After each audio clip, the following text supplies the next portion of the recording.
নমস্কার, আমি সুস্মিতা। আশা করি আমার দর্শক বন্ধুরা আপনারা সবাই খুব ভালো আছেন। আমিও কিন্তু খুব ভালো আছি। বলো তো এখন আমি কোথায় যাচ্ছি?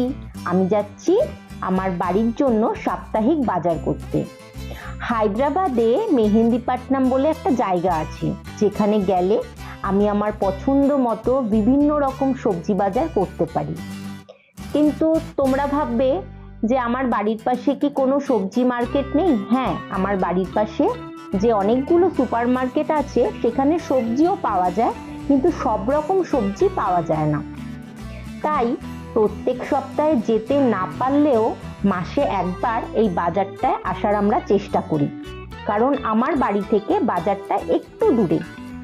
তবুও কষ্ট করে চলে আসি, কেননা এখানে আসলে আমি আমার পছন্দ মতো সব রকম বাজারটা করতে পারি।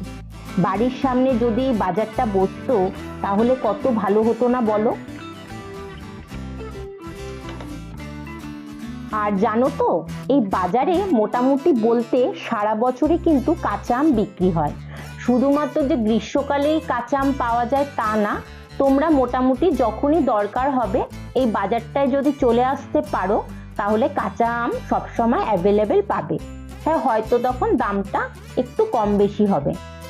আর এই বাজারের সামনেই কিন্তু লাইন দিয়ে অনেক ফল বিক্রেতা ফল বিক্রি করেন, তাই এখানে গেলে কিছু ফলও কেনা হয়ে যায়। আজকের ভিডিওটা তোমাদের কেমন লাগলো আমাকে অবশ্যই কমেন্টসে জানিও। আর ভিডিওটা ভালো লাগলে লাইক, কমেন্ট, শেয়ার করো এবং চ্যানেলটা সাবস্ক্রাইব করে আমার পাশে থেকো। টাটা।